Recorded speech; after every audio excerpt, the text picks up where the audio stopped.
Hello friends, welcome to government 360. Government 360માં આપનું હાર્દિક સ્વાગત છે. આજે આપણે લેક્ચર નંબર 5માં અર્થાલંકારના આપણે જે બે પ્રકાર જોયા હતા, ઉપમા અને માલોપમા, ત્યાર પછી આપણે રૂપક અલંકારમાં પ્રવેશ કરવાના છીએ. તો એના પહેલાં આપણે જે લાસ્ટ લેક્ચરમાં ઉપમા અલંકાર અને માલોપમા અલંકાર ચાલી ગયા છે તેનું ફટાફટ રિવિઝન કરી લઈએ. તો ઉપમા અલંકાર કોને કહેવાય કે ઉપમેયની સરખામણી ઉપમાન સાથે કરવામાં આવે તો ટૂંકમાં શું યાદ રાખવાનું હતું કે જાણે, રખે, શકે, શા, દિશે સિવાયના એ શબ્દો ના હોવા જોઈએ. એના સિવાયના શબ્દો જો વાક્યમાં દેખાય સરખામણીના દ્રષ્ટિએ તો એને ઉપમા અલંકાર કહે છે. માલોપમાં કોને કહેવાય કે એક જ ઉપમેયની બે ઉપમાન સાથે સરખામણી કરવામાં આવે, એટલે કે એક વ્યક્તિની બે સાથે સરખામણી કરવામાં આવે. દમયંતીનું મુખ ચંદ્ર જેવું સુંદર છે અને સૂર્ય જેવું તેજસ્વી છે, તો આમાં માલોપમા અલંકાર કહેવામાં આવે છે. ત્યારબાદ આપણે રૂપક અલંકારમાં આવીશું. શેમાં આવીશું? રૂપક અલંકારમાં. તો રૂપક અલંકારની વ્યાખ્યા શું છે કે જ્યારે ઉપમેય અને ઉપમાનને એક જ છે એમ માની લેવામાં આવે. હવે તમે ધ્યાનથી સમજો ને તો તમને ખ્યાલ આવશે કે આપણે ઉપમા અલંકાર જ્યારે ભણી રહ્યા હતા ને તો એમાં એવી એક પ્રકારની શંકા વ્યક્ત કરવામાં આવતી હતી અથવા એક પ્રકારની ધારણા વ્યક્ત કરવામાં આવતી. કેવી ધારણા? કે દમયંતીનું મુખ જાણે ચંદ્ર જેવું છે. દમયંતીનું મુખ ચંદ્ર જેવું છે, જાણે નહીં, દમયંતીનું મુખ ચંદ્ર જેવું છે. જેવું આપણને એવું નથી કીધું કે કેવું છે, જેવું છે એ આપણે જોઈએ ત્યારે ખબર પડે.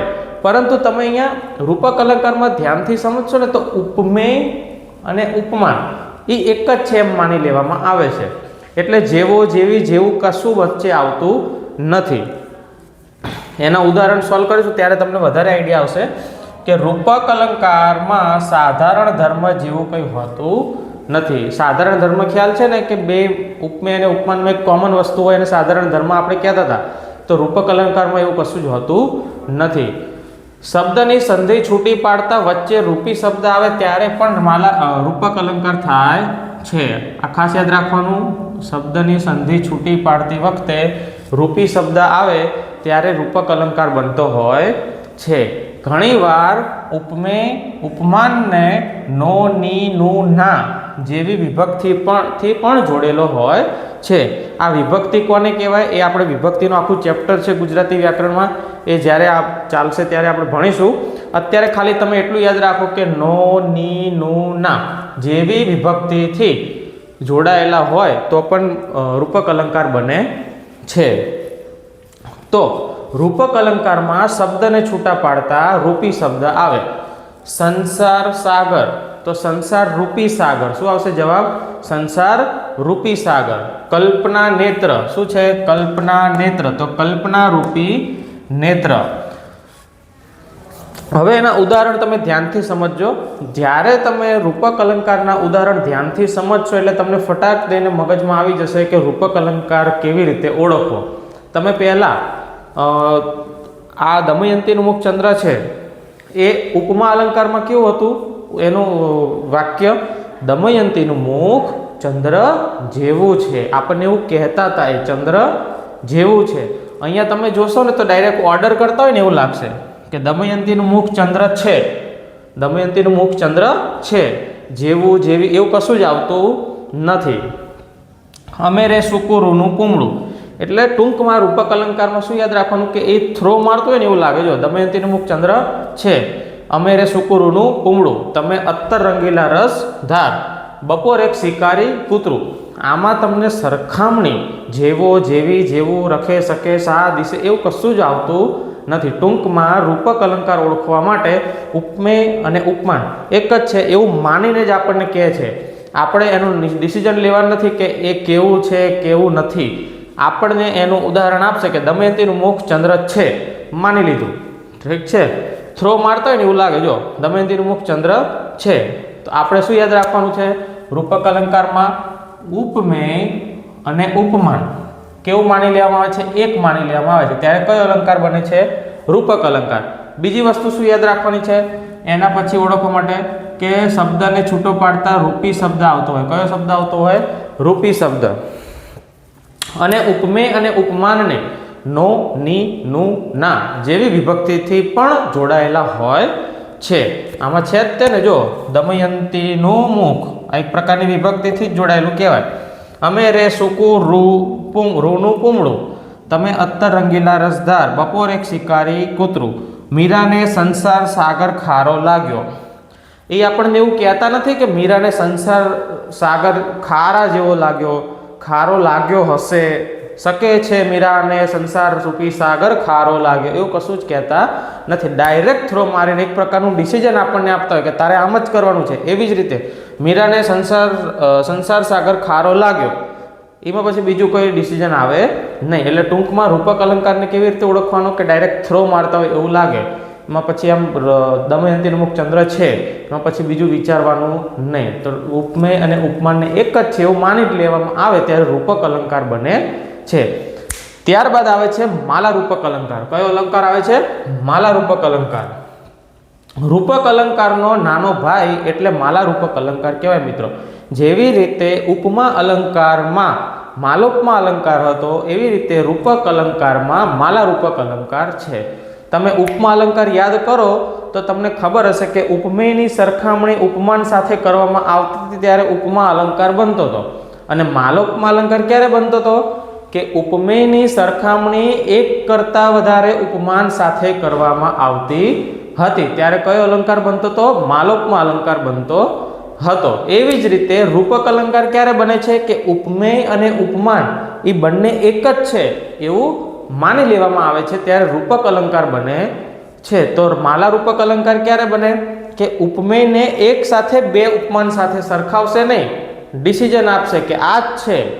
આપણે એક્ઝામ્પલ સમજીશું ત્યારે તમને વધારે આઈડિયા આવશે કે ઉપમેયને એક કરતાં વધુ ઉપમાન સાથે એકરૂપતાથી દર્શાવવામાં આવે ત્યારે માલા રૂપક અલંકાર બને છે. ટૂંકમાં આ રૂપક અલંકાર છે પરંતુ એક કરતાં વધુ સરખામણી છે.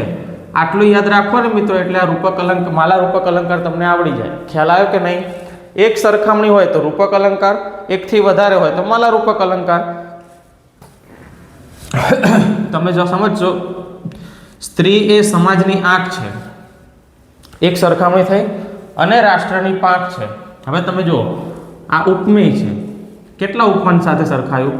બે ઉપમાન સાથે. અને ડાયરેક્ટ થ્રો માર્યો, જેવો જેવી જેવું રખે શકે સા દિશે કાંઈ જ નહીં, ડાયરેક્ટ થ્રો. સ્ત્રી એ સમાજની આંખ છે અને રાષ્ટ્રની પાંખ છે. માની લીધું, માની લેવાનું, પૂરું. એવી રીતે માલા રૂપક અલંકાર બને. રૂપક, હવે આ આને અડધી લાઈન ભૂસી નાખો તો રૂપક અલંકાર બની જાય. બે સરખામણી, માલા રૂપક અલંકાર. ઠીક છે. ભારત માતા રામાયણની સીતા અને મહાભારતની ભગવદ્ ગીતા છે. ભારત માતા રામાયણની સીતા, મહાભારતની ભગવદ્ ગીતા છે. દમયંતીનું મુખ ચંદ્ર છે અને તેજમાં સૂર્ય છે. ના હોય લ્યા, દમયંતીનું મુખ ચંદ્ર છે અને પાછું તેજમાં સૂર્ય, એવું થોડી હોય. તો આપણે શું કહે છે? દમયંતી ઉપમેય છે, ચંદ્ર સૂર્ય બે ઉપમાન સાથે સરખાવ્યું છે. સ્ત્રી એ સમાજની આંખ છે, રાષ્ટ્રની પાંખ છે, બે ઉપમાન સાથે સરખાવ્યું છે. તો આ માલા રૂપક અલંકાર બને છે. આઈ હોપ તમને રૂપક અલંકાર અને માલા રૂપક અલંકાર ખ્યાલ આવ્યો હશે. તો ફટાફટ આપણે 4 અલંકાર ભણે એનું રિવિઝન કરી દઈએ. કયા કયા અલંકાર ભણે મિત્રો? મગજમાં એકદમ યાદ કરજો. રૂપક ઉપમા અલંકાર ભણ્યા. ઉપમેયની સરખામણી ઉપમા સાથે કરવામાં આવે ત્યારે રૂપક અલંકાર બને છે. ટૂંકમાં જાણે, રખે, શકે, શા, દિશે સિવાયના જે શબ્દો હોય ત્યારે ઉપમા અલંકાર બને છે. એક જ ઉપમાની એક સાથે વધારે ઉપમાન સાથે સરખામણી કરવામાં આવે ત્યારે માલોપમા અલંકાર બને છે. એક્ઝામ્પલ શું છે? દમયંતીનું મુખ જાણે ચંદ્ર, દમયંતીનું મુખ ચંદ્ર જેવું છે અને તેજમાં સૂર્ય જેવું છે. જેવું શબ્દ આવ્યો ને એટલે માલોપમા અલંકાર. આ જેવો, જેવી, રખે, શકે આમાંથી શબ્દો નીકાળી દઈએ તો રૂપક અલંકારમાં ફેરવાઈ જાય છે કે દમયંતીનું મુખ ચંદ્ર છે, ચંદ્ર જેવું છે એવું કીધું નથી. જો ચંદ્ર જેવું છે એવું કીધું હોય તો ઉપમા અલંકાર આવે, પરંતુ જેવું શબ્દ કાઢી નાખો તો રૂપક અલંકાર બની ગયો. હવે આ જ દમયંતીના મુખને આપણે બે ઉપમાન સાથે સરખાવીએ. કેવી રીતે? કે દમયંતીનું મુખ ચંદ્ર છે, સૂર્યમાં તેજ જેવું, તેજમાં સૂર્ય જેવું છે. જેવું છે તો માલોપમાં જેવું કાઢી નાખો. દમયંતીનું મુખ ચંદ્ર છે, તેજમાં સૂર્ય છે. તો માલારૂપક અલંકાર બને છે. યાદ રહી ગયું મિત્રો? એકદમ રિવિઝન કરતું રહેવાનું એટલે તમને ખ્યાલ આવશે. આની જે આપણે ડેફિનેશન હોય એની નોટ્સ બનાવવાની છે. પછી આમાંથી 3 થી 4 એક્ઝામ્પલ લખવાના છે. નોટ્સ આપણે એવી હોવી જોઈએ કે સમજી લો કે અલંકાર ટોપિક પૂરો થાય ત્યારે આપણે અર્થ અલંકારમાં 20 થી વધારે અલંકાર જોવાના છે અને શબ્દ અલંકારમાં આપણે 5 અલંકાર જોયા. તો 20 ને 5 25 અલંકાર પ્લસ બેઝિક, આ 25 અને બેઝિક એ બધાનું આપણે કમ્પાઇલ કરીએ ને તો આપણે એ મેક્સિમમ 6 થી 7 પેજમાં બધા અલંકાર બધું ડિટેલ સાથે આવી જવા જોઈએ. એ ડિટેલ આપણે એવી રીતે લખવાની કે આપણે જ્યારે વાંચીએ ત્યારે આપણને એ બધું વાંચવાની જરૂર પડે નહીં. ટૂંકમાં આમાંથી આપણે જે જરૂર છે એટલું જ લખ્યું છે અને આ તમે લખો નોટમાં અને આના ઉપરથી રિવિઝન કરો અને રિવિઝન કર્યા પછી પીવાયક્યુ સોલ્વ કરો અથવા કોઈ બીજા પ્રકાશનમાંથી તમે ક્વેશ્ચન સોલ્વ કરો ત્યારે તમને વધારે ક્લિયરિટી આવે. તો ચલો આગળ વધીએ. ઉત્પ્રેક્ષા અલંકાર. કયો અલંકાર આવે છે? ઉત્પ્રેક્ષા. શું કહે છે ઉત્પ્રેક્ષા અલંકાર? જ્યારે ઉપમેય અને ઉપમાન એક જ છે એવી શું વ્યક્ત કરવામાં આવે? સંભાવના, શંકા કે કલ્પના. ઉપમેય અને ઉપમાન એક જ છે એવું ફિક્સ જો માની લેવામાં આવતું હોય તો રૂપક અલંકાર બને છે. ઉપમેય અને ઉપમાન એક છે એવી શું સંભાવના, શંકા કે પછી કેવી કલ્પના કરે છે તો ઉત્પ્રેક્ષા અલંકાર બને છે. તો ટૂંકમાં એને શું યાદ રાખવાનું છે? આટલા શબ્દો તમારે ખાસ યાદ રાખી લેવાના છે, ગોખી લેવાના છે, યાદ રાખી લેવાના છે, સમજી લેવાના છે. જે રાખો એ રાખો, પણ આટલા શબ્દો તમારે મગજમાં ફિટ થઈ જવા જોઈએ કે જાણે, રખે, શકે, શા, દિશે આવા શબ્દો વાક્યોમાં દેખાતા હોય એટલે તે ઉત્પ્રેક્ષા અલંકાર બને. કયો અલંકાર બને મિત્રો? ઉત્પ્રેક્ષા અલંકાર. હવે તમે આપણે એક્ઝામ્પલ જોઈશું ને ત્યારે વધારે આઈડિયા આવશે. રખે ને વરસાદ થાય તો ખેડૂતોને નુકસાન થાય. જો સિઝન વગરનો વરસાદ આવે, માવઠું થાય તો ખેડૂતને નુકસાન થાય. દમયંતીનું મુખ જાણે ચંદ્ર. રખે, શકે, દિશે, શા, જાણે આ બધા શબ્દો વાક્યમાં દેખાતા એટલે ઉત્પ્રેક્ષા અલંકાર બને. રસ્તો જાણે ઝડપથી પસાર થઈ રહ્યો છે. જાણે ઉત્પ્રેક્ષા અલંકાર. કાયાના સરોવર જાણે હેલે ચડ્યા. જાણે ઉત્પ્રેક્ષા અલંકાર.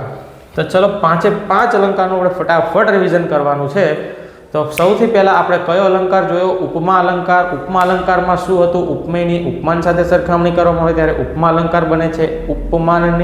ઉપમેયની ઉપમાન ત્યારે ઉપમા અલંકાર. પછી માલોપમા અલંકાર. માલોપમા અલંકાર કોને કહેવાય? એક જ ઉપમેયની એક કરતાં વધારે ઉપમાન સાથે સરખામણી કરવામાં આવે ત્યારે માલોપમા અલંકાર બને છે. રૂપક અલંકાર કોને કહેવાય છે? કે જ્યારે ઉપમેય અને ઉપમાન એક જ છે એવું માની લેવામાં આવે છે, ફિક્સ ડિસિઝન જેવો પ્રકારનું આપણને મગજમાં લાગે છે ત્યારે એ રૂપક અલંકાર બને છે. અને માલા રૂપક અલંકાર કોને કહેવાય? કે ઉપમેયની 2 ઉપમાન સાથે સરખામણી નહીં પણ એક જ છે એવું માની લેવામાં આવે છે ત્યારે માલા રૂપક અલંકાર બને છે. ત્યાર પછી આવે છે ઉત્પ્રેક્ષા અલંકાર. તો ટૂંકમાં યાદ રાખવાનું શું કીધું મેં? જાણે, રખે, શકે, શા, દિશે જેવા શબ્દો જો વાક્યોમાં દેખાતા હોય તો તે ઉત્પ્રેક્ષા અલંકાર બને છે. રખે ને વરસાદ થાય તો ખેડૂતોને નુકસાન થાય. દમયંતીનું મુખ જાણે ચંદ્ર છે. રેડી છે?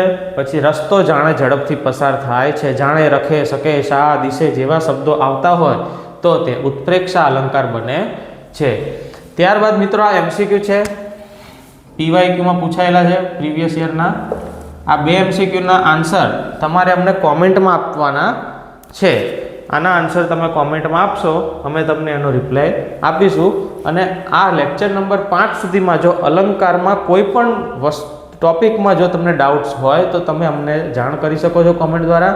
અમે તમને એનો 100% આન્સર આપીશું. તો બન્યા રહો તમે અમારી સાથે, ગવર્મેન્ટ 360 સાથે.